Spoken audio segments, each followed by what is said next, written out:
Welcome to the Under the Hat podcast, the show where we talk about everything and anything that is top of mind in education. The goal is to provide meaningful conversations to what is currently happening in our classrooms. Stories, pains, moments of success. We want to hear it all. Welcome, friends, to another episode of Under the Hat. I am your co-host, Steve Martinez, and we're joined by our other co-host, who is Sophie. Where are you? You are not at home. That's a different background.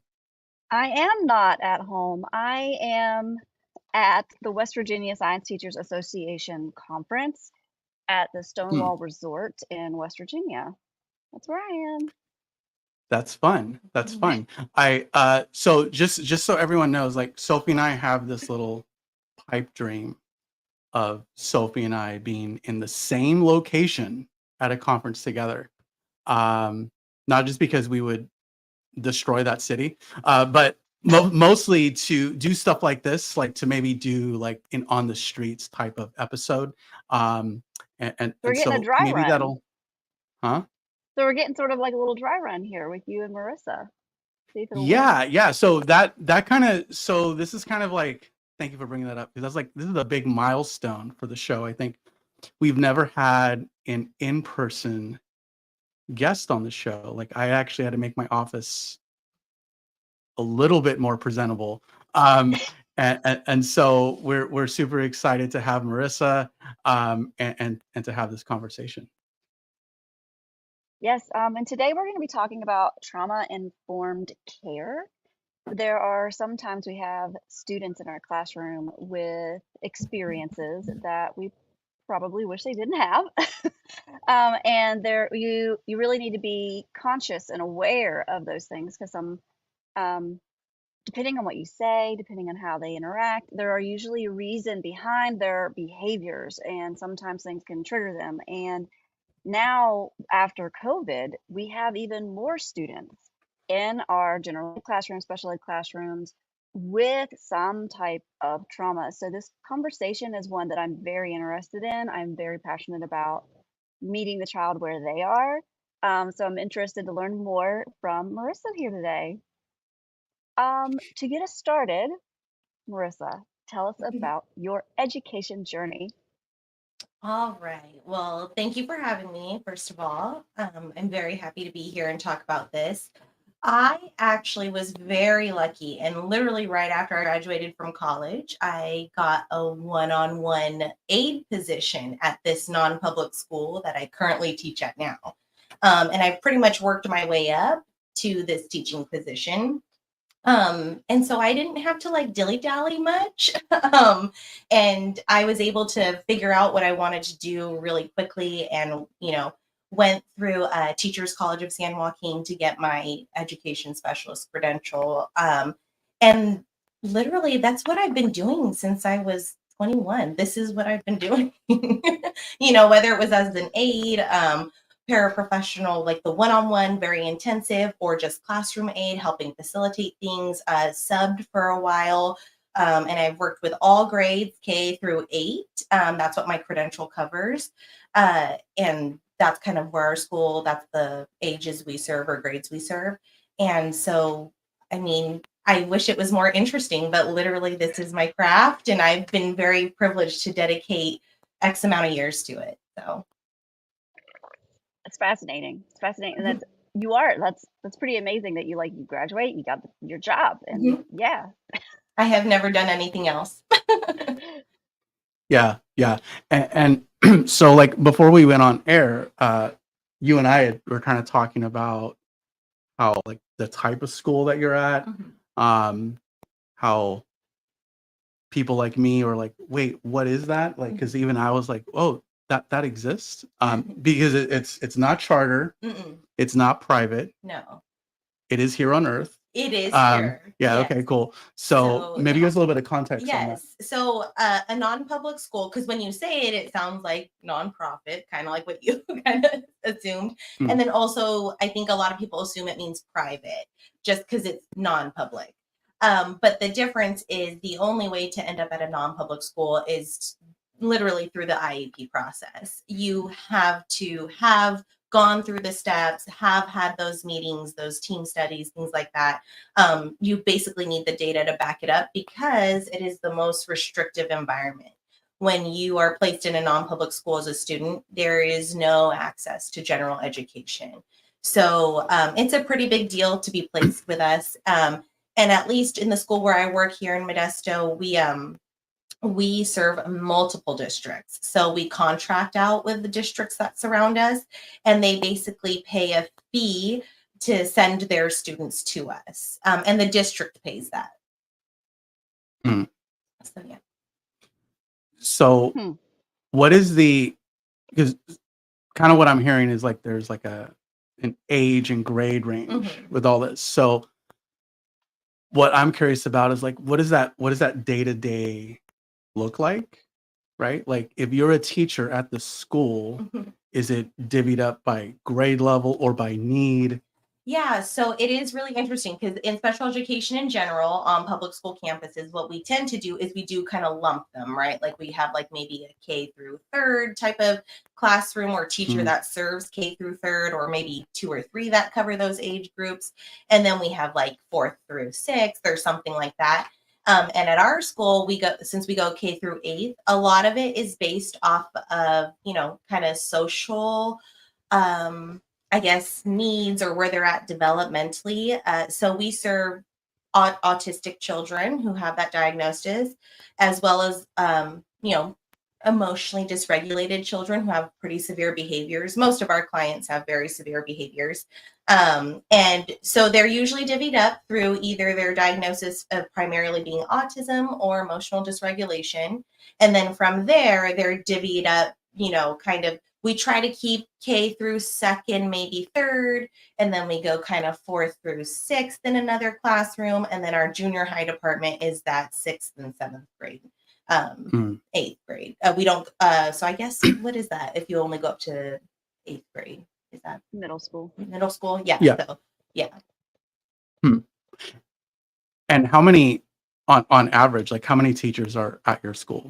Let's see. Currently, we have 1, 2, 3, 4, 5, 6, 7. So we don't usually have 7. We usually have 6, or well, we used to have more before COVID, right? Before we kind of everyone went home and did their own thing. Mm. But on average, we usually only have the 6. We actually recently added back in a classroom specifically for mainstreaming. So it's our students, usually who are a little older, who have really progressed well through our programming. And that classroom is structured a little bit more like a special ed classroom on a public school campus, so that they're kind of pushed a little bit harder academically. Some of those accommodations, we try to fade some of that out. Like that's kind of a good testing ground. It's usually for like our really well progressing like 6th and 7th graders, just to kind of prep them for that transition into high school. I was Yeah. about to say, like, do they leave your school? And obviously they have to after 8th grade, but like, yeah, where do they go? Yeah, so after they're with us, if they continue to kind of need the support that they have needed, there are non-public high schools or high schools that will take it's kind of the equivalent placement according to the IEP and FAPE. They have to find basically something that's good enough if there's nothing like that's exactly what we're providing. It's just they have to match it the closest that they can. And then, I myself have graduated some of those younger kids who probably did just need very intensive support for a few years. And then we do try to transition them at more natural transitions, maybe like at that 4th grade, like if you did really well during 3rd grade, hopefully we can push you out in 4th. That way it's a more natural progression, even at the public school campus. But, unfortunately, there are times where they're with us for many years, and they just continuously require that kind of support.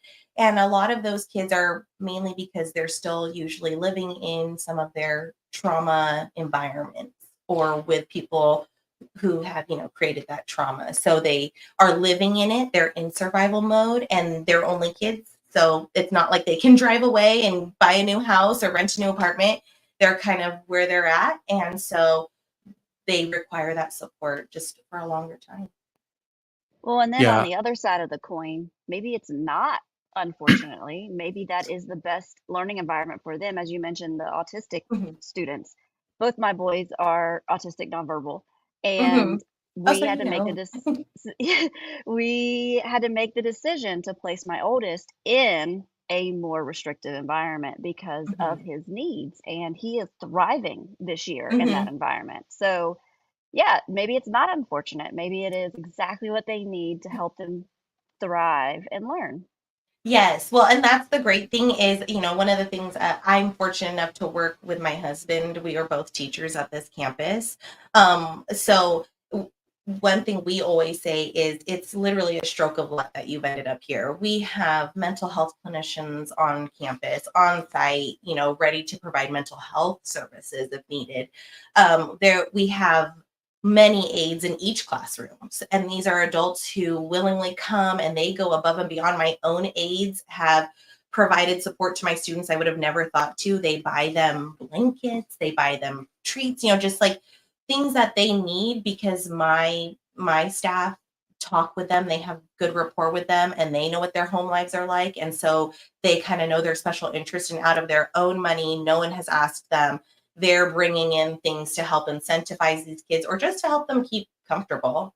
Just I know one year I had a aide who just bought a blanket and pillow for a kid because they didn't have their own blanket and pillow like ever, and they did come in kind of like raggedy clothes and stuff, so it was just something that was just theirs, brand new, didn't have to share it, and that meant the world to them. So I I just keep on thinking of like, you know, the fact like the work that you all are doing at the school is just incredible. mhm. Um, in the same time though, it kind of is making my blood boil a little bit because it does speak to what's happening at, I guess, your average public Yes, school yes. of what is not happening at these and I'm not saying like on like a human level, like, oh, what's that sped teacher not doing? Hmm. But more of like, and I talk about this often on the show, it's like the system, right? Going back to that, like the Yeah, funding, the yeah. way we prioritize things in education. And we are doing a disservice to this group. And I want to say, like, I don't want to say just the students, but the families too. Hmm. Um, and while I do love and appreciate what you're doing, it's like, I think it's also a larger conversation to It have as is. well. Yes. Well, and I mean, we talk about systemic racism, right, in our communities. Uh, I literally see it every day in my classroom, how certain students have fallen through the cracks, basically, just based off of the fact that they're not coming from the school that, can provide what they need to be successful, can't provide that family with what they need to be successful. And it's just that generational trauma. It's all of it, really. And it's just all accumulating, which is why I was really interested in coming on the podcast, because we talk about trauma informed care in our communities. We talk about special education. We don't talk about, and even in education in general, what happens when those two things meet in a classroom and causes some behaviors that we, as teachers, I mean, we can't even really apply sunscreen without permission.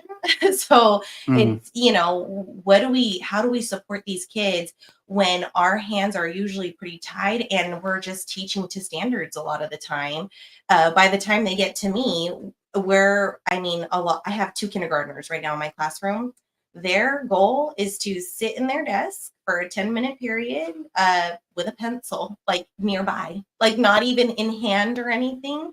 Mhm. And that's something that they need significant support with. They just don't know how to be in a classroom.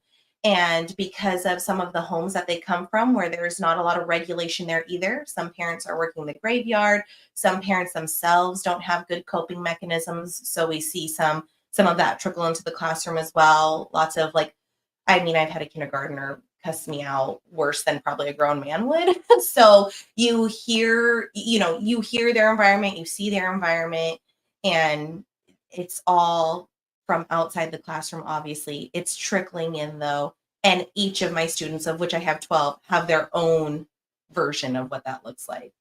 So. I'm busy.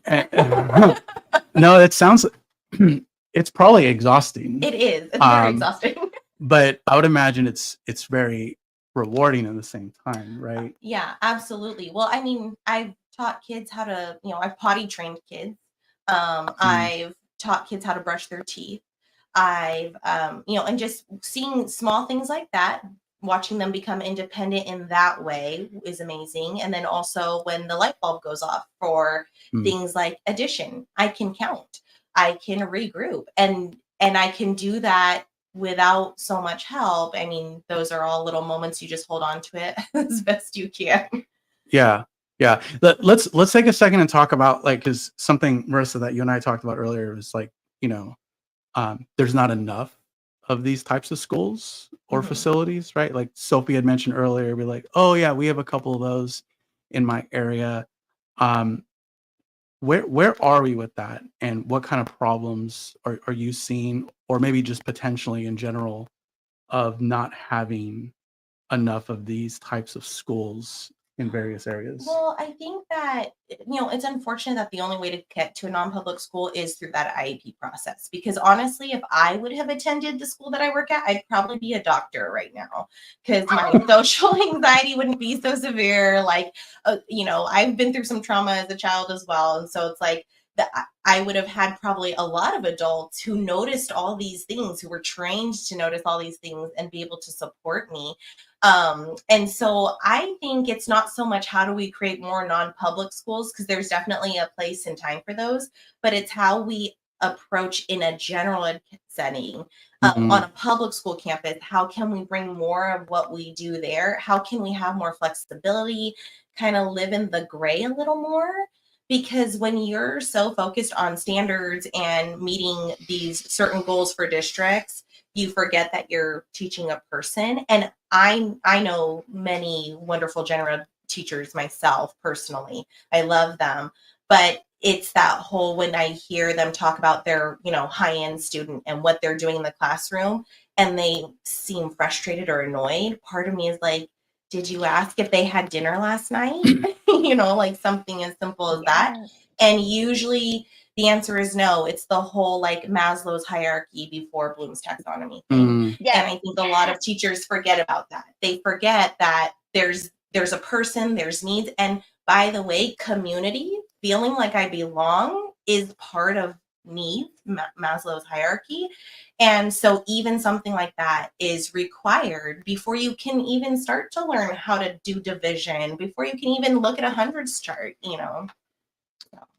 I, Yes. yeah, like as you're describing that, I was kind of just thinking about like what are being asked of teachers Mm-hmm. because you have an administrator, a superintendent, just the government, I Yeah, guess, yeah. of like, here are all the things you have to do, none of which have to do with actual humans. Like, if Mm-hmm. you think about it, like nothing that has to do with like social emotional learning or Yes. how to like support kids on a more just again just a human level, like Human level. we're talking, we're always talking standards, we're always Mm-hmm. talking data, we're always talking grades, we're always talking attendance, Oh my gosh, like yeah. Attendance. like attendance, are we getting that government funding, right? Like Mm-hmm. so there's like all these things that are like we need to document as teachers, but again, none of it has to do with what matters the No. most, and that's the whole child, right? That's the whole student. Yeah. Well, and that's kind of the trend that we're seeing right now, or at least when we were first coming out of COVID, is, public schools trying to hold on to these kids for a long time because it's expensive to send them to a non-public school. And then on top of that, they will personally get the funding if they are in attendance. And so Mhm. they're going to hold on to them well beyond their time to come to us. So, for example, like I was saying, that kindergartner who's cussed me up and down, right? Little man probably should have been in the talks a little earlier on, even when he was at that pre-K setting, Mhm. because per his IEP, I've seen that he was there. And but it's that whole asking teachers on public school campuses to kind of forego real learning to keep students in the classroom in a way that isn't productive. And so by the time we get to this IEP process, because now we finally have the data, and who dictates what data is appropriate, that's always kind of fluid in terms of like your admin and things like that. What kind of data do we need to say that this child is going to go to a non-public school? Right. When do we start having that conversation? For a lot of kids, at least in my personal classroom, I've noticed that conversation is happening a lot later. So it's kind of like we're waiting for these behaviors to become so exasperated, it's impeding the learning of themselves, other peers in that classroom. And then even by the time they get to a non-public school, it's so, it's so, I hate to say it this way, but it's like feral. I'm working in a zoo. And so you spend so much time just getting the behavior under control, safety under control, that, they've already lost out on what, like 3 months of school. We're in October now, and we've lost out. Sometimes that process even doesn't get started until the parent says something. Mm-hmm. Mm-hmm. So, and if you have parents that are also uneducated and don't know the process and don't know what they need to do, Mm-hmm. or are too busy just trying to put food on the table, that they're not Mm-hmm. capable of, they don't have the capacity to even think about what's going on in the classroom. Exactly. The process isn't gonna happen. It just Yeah. it's not gonna happen until the school is like, okay, we can't do this anymore. Like, Mm-hmm. ooh, And then we are asking teachers to just kind of ride that ride for so long,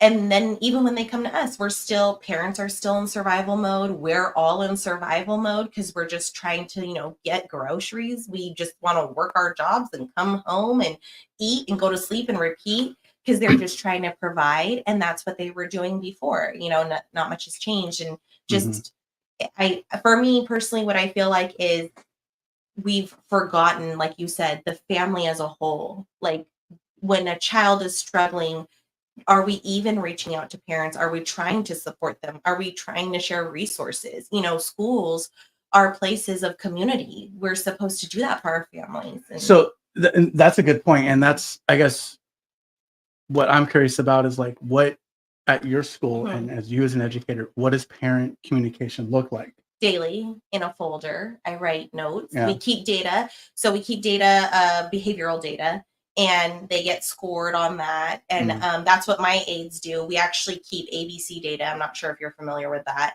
But it's basically antecedent, behavior, consequence. So we write what happened right before the behavior. We write the actual behavior and what was the consequence, whether that was staff prompting, they lost recess, whatever it is.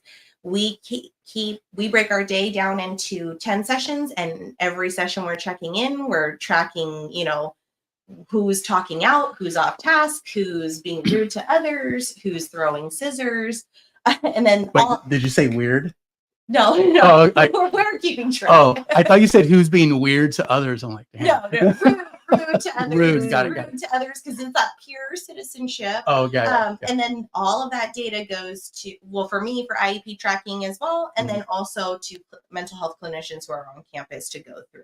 Oh, okay. And it's like a pretty laborious, Sure. thing to do. Like our aides, they spend a good amount of time just taking data. But you have 12 students in your room, and you break your day up into 10 sessions.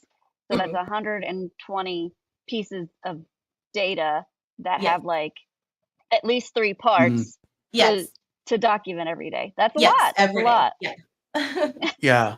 Like that 12, like I guess when you first hear that number, you're like, oh, it's 12. Yeah. But no, it's 12. Yeah, no. I think when you hear 12 in a classroom, it sounds great until you realize they're all on IEPs. They all have about 7 to 8 goals each. 2 of those goals are usually behavioral. 2 of those goals are usually social emotional. And so it becomes a lot very quickly. Yeah. Yeah. So going back, sorry, I'm just getting fixated on this parent communication. Yes. Because I do feel that like, and I'm just guessing that you can communicate to the parent, but I would imagine that sometimes it's hard to get them to communicate back, which is different. Like for those that are listening that are in our area, Marissa and I live close. Like teaching at Enoch's, I had the opposite problem where I was hearing from parents way too much. I'm like, Yeah. oh, little Timmy didn't get an A on this thing, right?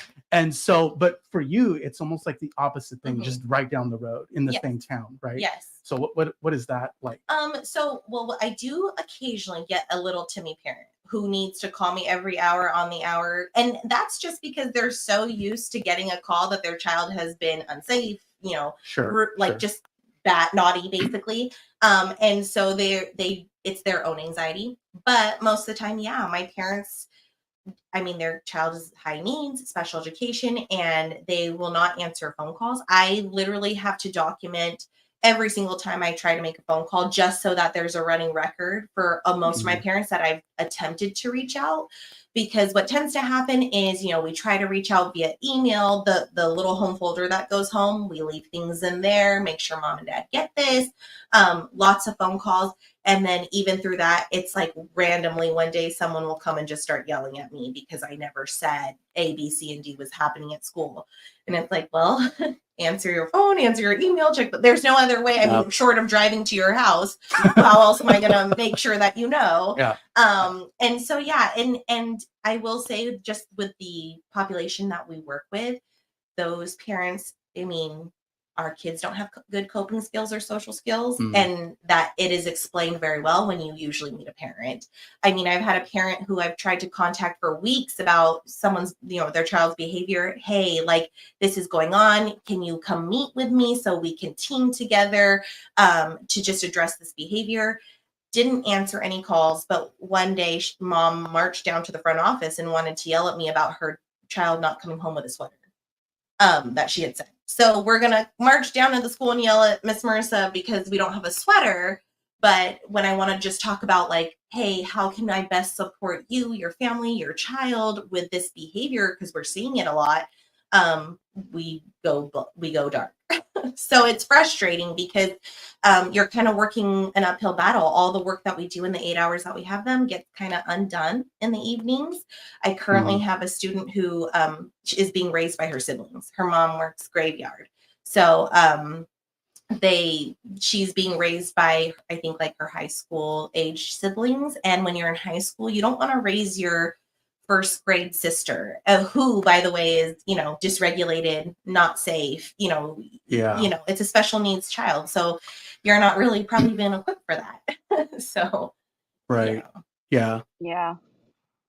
And then what does that do to that sister? She's exhausted exactly. from taking care of her family, and then she's also trying to get her own education. Yes. And it's just that never ending hamster wheel of where do we insert, like, how do we stop it and change behavior patterns? And it takes a team, and that takes home, school, community. And if one of those pieces is not, willing to participate, we're at a impasse, you might say. Yeah.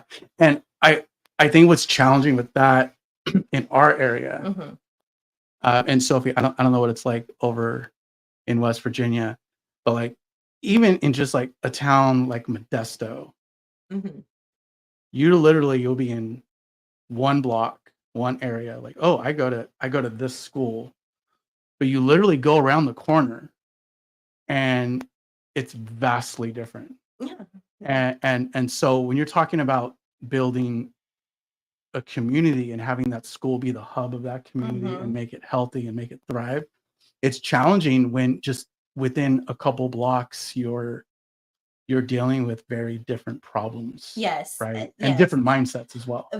Exactly. That's kind of what I was going to say as well. Just kind of, when it's that whole, I hate to say it, but it's the privilege thing. When you don't have to worry about it, it's very easy to just kind of go about your business. And then when it's like shoved in front of your face, and this is the only thing I have to worry about, like even amongst my teacher friends, some of us are seeing certain behaviors where it's like, to me, that's like, oh, I could do that in my sleep. I wish I could get paid the amount of money you get paid to do that.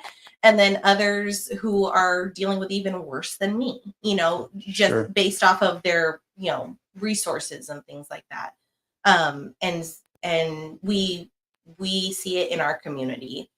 That's who we're serving mainly is Modesto City Schools, Stanislaus Selpa, We go as far as Livermore. We contract as far out as Livermore, things like that. Which is kind of crazy. It like is. Livermore is not close. No, like Calaveras. One of my students, he has a 1 hour drive to school every morning. Sometimes he has snow and he's coming in like snow boots. And then when he sees his dad on nights, he sees his dad. Dad has to drive him an hour to mom's house in the morning for the car ride to pick him up at mom's house for another hour. So when you've already had a 2-hour commute as like a 7-year-old to school, yeah, I'm not too worried if your name is super neat on your paper. I'm just happy you put your name on your paper and you're here participating and you're raising your hand, which he does.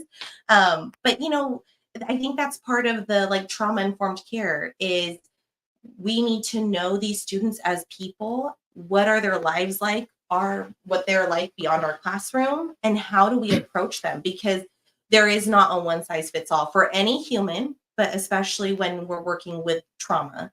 It's so complex. The way it looks on people is, I can have two students, have the same diagnosis, same age, everything, and maybe even like a similar trauma experience, but they will be two totally completely different people. And so like my day is filled with constant adjustment, like assessing kids, right? I can't plan a day where I'm just going to assess everyone. It is literally, is so-and-so in a good mood? Have they been in a good mood? Perfect. I'm going to try to get a decent assessment. And even then, presenting that assessment is in itself a challenge. It's, do I have a good enough reinforcer for them to participate? Sometimes I have to have one of my aides do it because they have just better rapport. They respond better to that aide for whatever it is. And again, I also just want to do a quick shout out. Paraprofessionals and these classrooms are a godsend. Angels. Could not do it without them. They are literally first line defense. They're in the trenches. And they're even giving assessments, which I quickly train them on how to do. Like, this is the best I can do in these 2 minutes when this person is feeling good. And they execute. So they're just quick on their feet as well. But yeah, every day is constant modification, constant accommodation. Even in their IEP, when they have certain accommodations, we go beyond that. It's like, okay, but today they didn't eat breakfast. So yeah, I'm going to let you sleep a little longer. I'm going to let you take longer than a 10-minute break, even though your IEP says to maximize at 10. You didn't eat breakfast and you're tired, You're not giving everyone the same Scantron. No, right? No, absolutely not. Absolutely not. We don't even do the same assignment. I have 12 kids. I have 3 different math groups. And even within that math group, there are some who are working independently with the use of a 100 chart. There are others who need to count my fingers. Can't even flip up their own fingers yet to count to 10. Yeah. So, and then there's that whole trauma-based part that comes into it where it's a skill because they are so used to manipulating others to get not just what they want, but what they need. Like a lot of my kids, because they're coming from trauma environments, they learn to manipulate things around them to get what they need, like food, like a bath, someone to brush their teeth.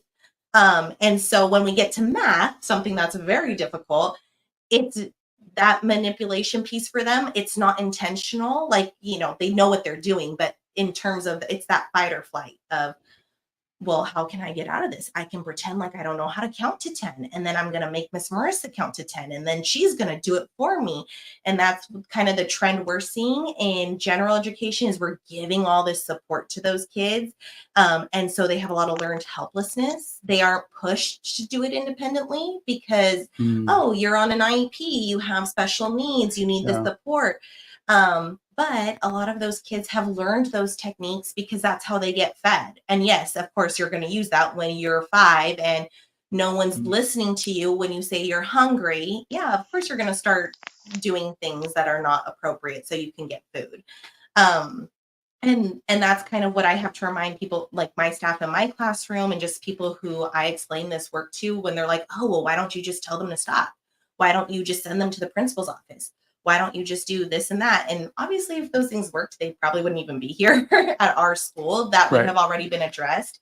But that skill is, for a lot of my students, cussing and throwing things is how they get dinner sometimes. So I can't take that away. That's a survival skill at this very moment in time. When they go home, they can't go like, "Hey, Miss Mommy, I'm hungry. Can I have a snack?" Which is what they do in the classroom. "Hey, Miss Marissa, I'm hungry. Can I have a Mhm. snack?" And snacks are free of charge. It's usually fruit, things like that. Mhm. At home, they've got to be pretty, adamant about getting basic needs. So it's a survival skill, and we're literally just teaching them how to do it differently while they're with us, versus when they're at home. Which is probably confusing for them. Yeah, very, because Right? you're 5. Because, well, I'm just thinking like, cool, they go home, it's one way. And they go to school. And I guess when they get a little older, they kind of start to recognize like, oh, that's just how Yeah. school is. That's just how Yeah. home is. But I'm thinking like Riley's age, Mhm. like they're still figuring Yeah. a lot of stuff out. Like, what is school? Yeah. Like, and I can see that struggle on your end as well, because then it's like an uphill battle of Yeah, always, every day. It's like we're starting over, like we're rebooting, we're remembering. We don't have to yell at these adults. We don't have to cuss at them. We don't have to call them names. But because we don't remember that at 8 a.m., because we've usually been on like TikTok till 11 or 12, then, yeah, I'm going back to my default setting, which is what a lot of us do. And I think what people don't realize about, trauma with the fight and flight, it's crazy that literally a 5-year-old can engage in these very aggressive, maladaptive behaviors. And a lot of people would look at that, especially at a general setting, and be like, wow, you're crazy. You need to go elsewhere.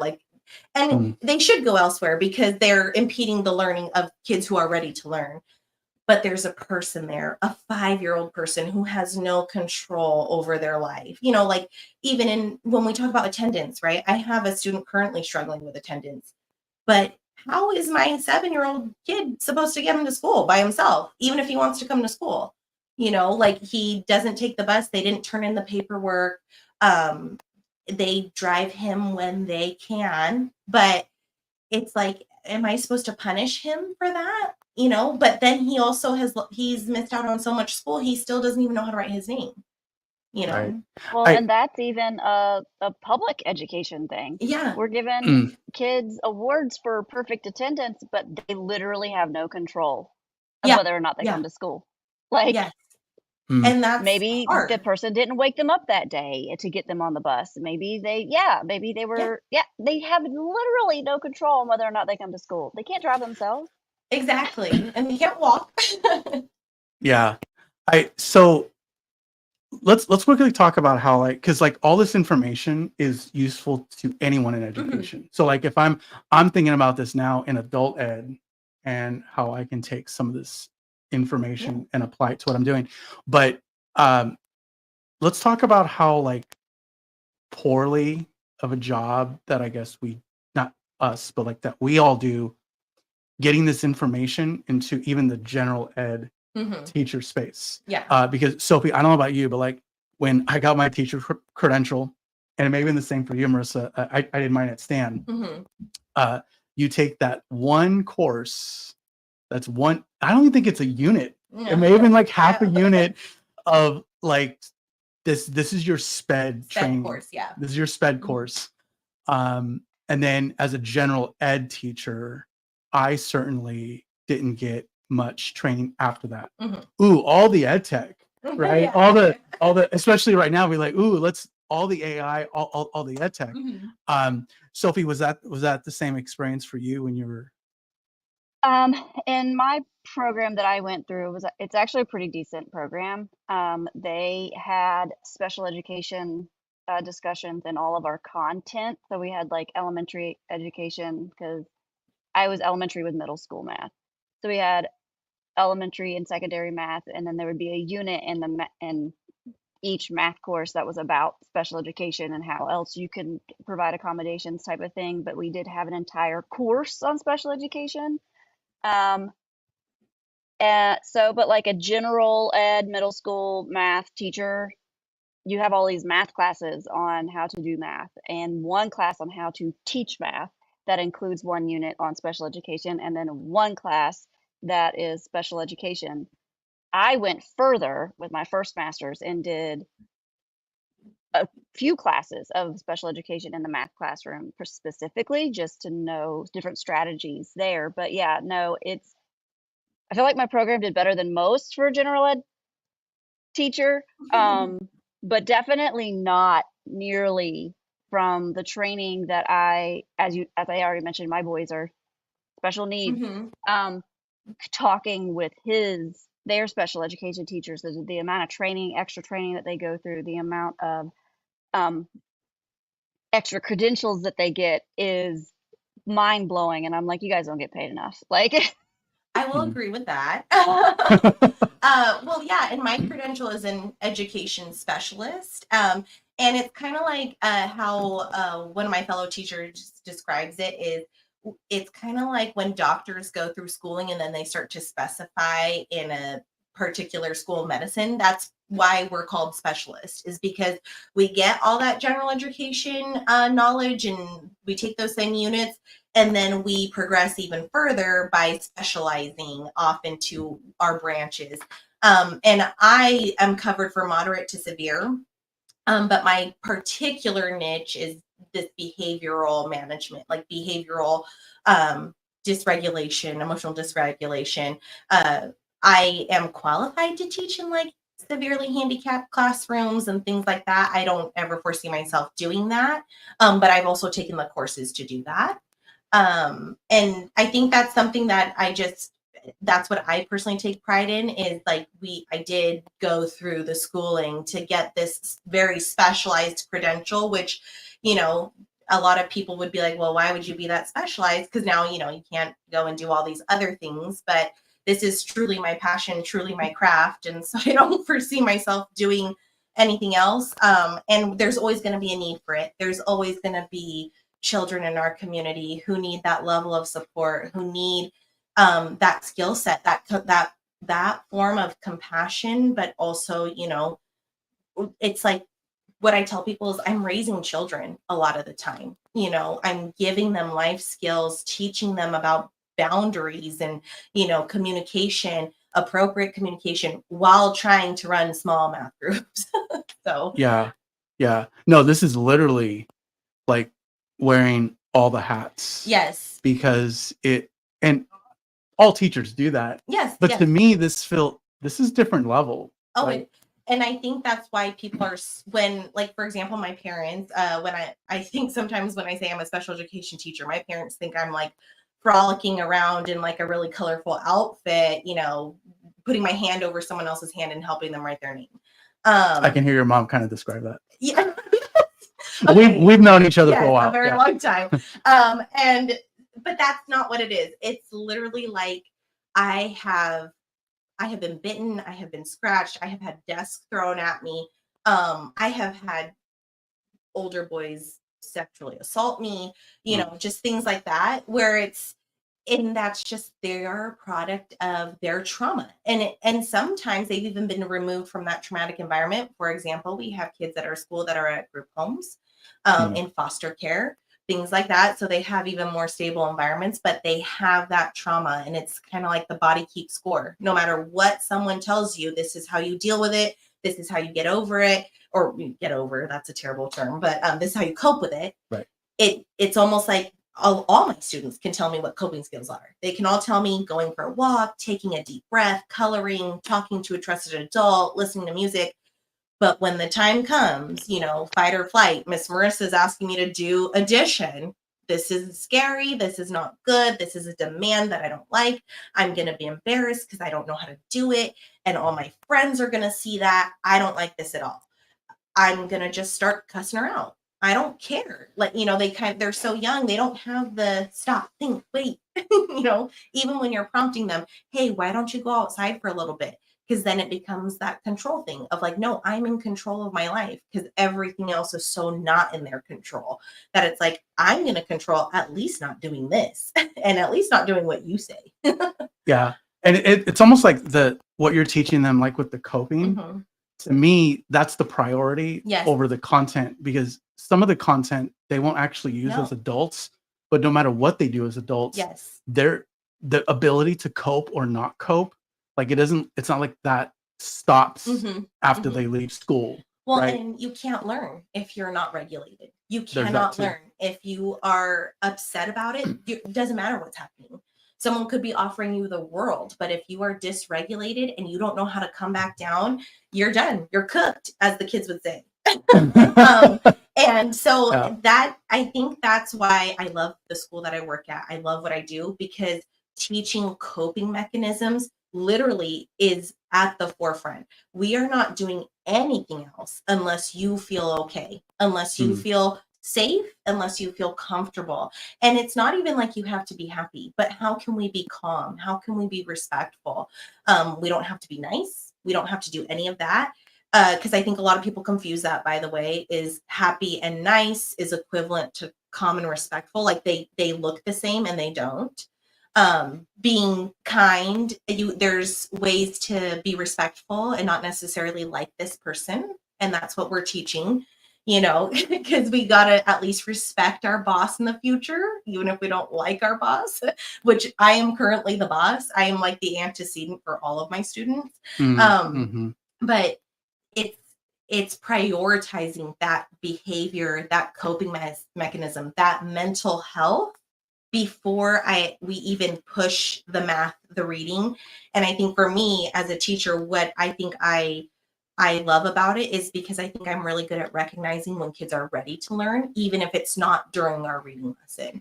So sometimes we're sitting and eating lunch together and we're now okay and we're now feeling better. And so Miss Marissa whips out a book out of nowhere, in quotes, and we read together. And that's how we kind of get some of those skills in. And I think that's what makes this particular work very overwhelming for a lot of people who are teachers. And when they come to our setting, they're like, whoa, this is a lot. But it's because you're not teaching in that we have a structured day. We have our breakdown of this is when math is, this is when language arts is, this is when we practice writing. But that's not happening for every student at those times. And we're making up a lot of those skills at PE. We're making up a lot of those skills when we're walking with them in the morning. Oh, like, what did you eat for dinner last night? Did you help mom make it? Do you remember the recipe? How many eggs did it? Like you're trying to do quick assessments in that way. You're trying to like just gauge where they're at emotionally, gauge where they're at academically. Are we going to be able to approach this subject today? And it's literally hour by hour where that changes.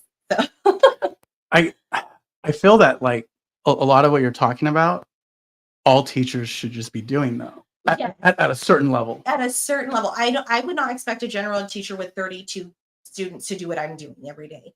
I'm talking like but some of the strategies, the practices. Some of that, just how do we fit in missed lessons other than to just say you missed it and now do it on your own in a corner. Yeah. Which is, I think, sometimes a go-to where it's like, here's the worksheet, here's the reading, here's the blah, blah, blah. Now go do it.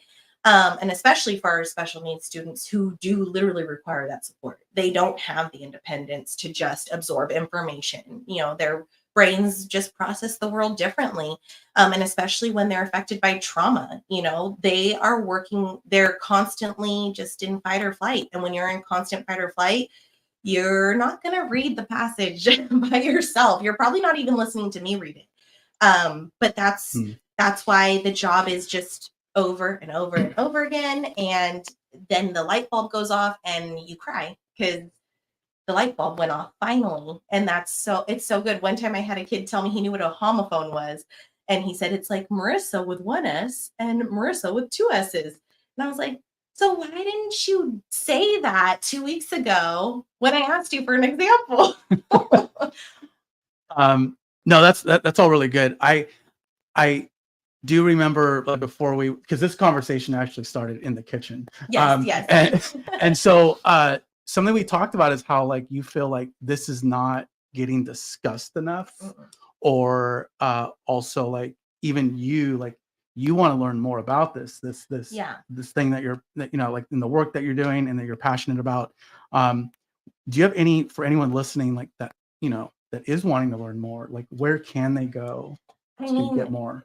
share all resources. But I mean, what I have learned in my craft is through mentorship, Mm, through specific training provided by my school, and through, I mean, it's so hard because I know of trauma informed care. We can easily Google like trauma informed care right now, mhm, and it would give us techniques and skills that we would need to implement that in our communities, maybe even in our classrooms. But in real life, what does that look like? I mean, again, I learn best from BCBAs I work with, which are board certified behavior analysts. mhm. My own aides who don't have any, professional education for the most part in trauma informed care. They're just human, and they just know this sucks for someone. Like, it sucks to be embarrassed because you lost at basketball, so I'm going to go take you for a lap around the track. Um, and so I think for me, how I best learn is through having conversations with other people who work in the field and what they see. And unfortunately, I think for me, it's just not a lot of people like those behavior kids. They're very difficult to work with, especially when you have 30 kids who are ready to learn and only one who is deciding to not learn today. I can see how that is just like a kind of a bug on you and a fly in the room. That's my whole classroom though. And that's all my kids. And there's, even in the public school setting, there is such a stigma against emotionally dysregulated kids who have that diagnosis of ED. There is a stigma. It's hard to find a good teacher who will go to work every day to be cussed at and attacked and assaulted and then still greet them the following morning with a hiya, you know? So I think just creating conversations like this, the more we do it with other professionals who are working in similar environments, have similar backgrounds, will be helpful.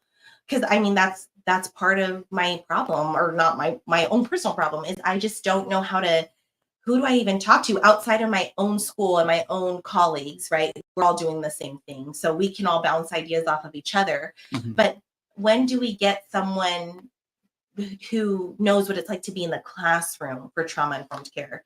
Because it's one thing to say build relationships, like positive behavior intervention strategies, right? Like, has been taken out of context a little, but build relationships, provide token boards, do this, do that. What happens when you are doing all of that And still not working. and it's nothing is Yeah. changing? Yeah.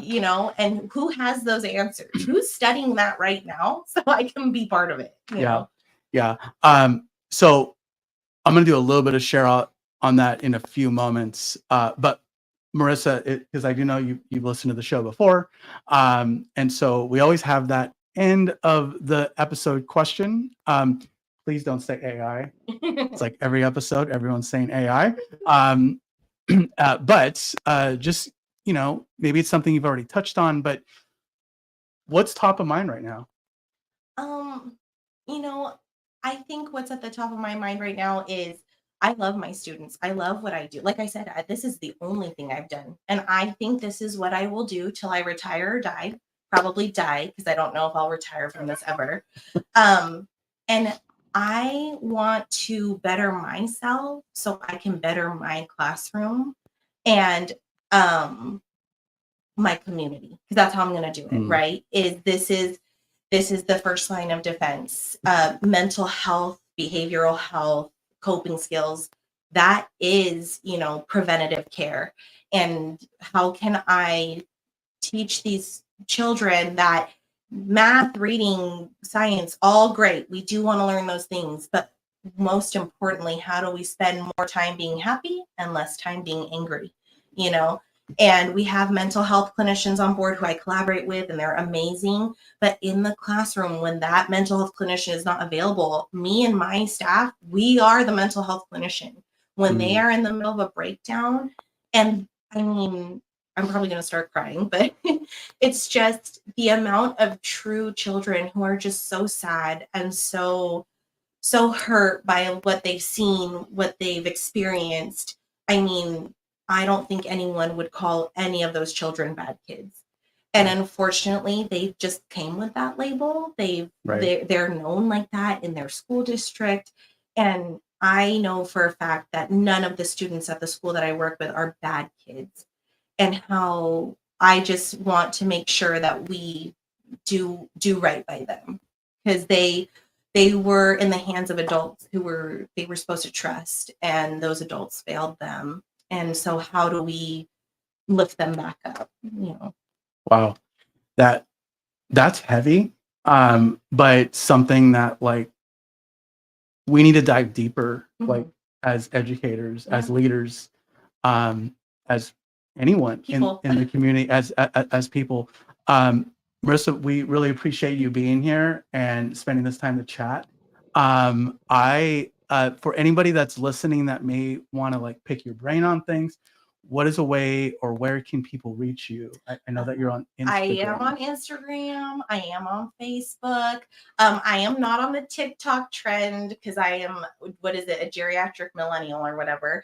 Um, so that's where I'm at.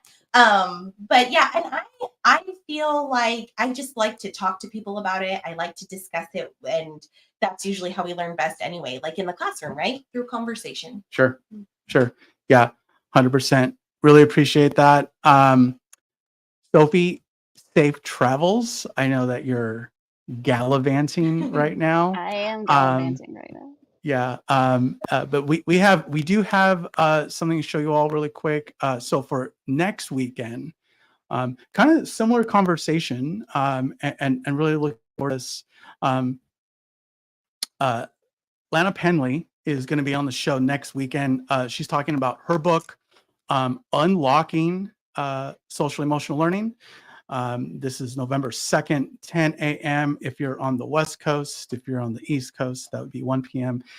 So looking forward to that chat and really diving into that conversation. And you know, as always, just a big shout out to all of you who are, you know, throwing those likes, those supports on social, on the website, what have you. But until next time, friends, keep your hats on. And yes, I don't have a hat on today. I have this thing on my head. But keep your minds open. We appreciate you and enjoy the rest of your Saturday. You all take care.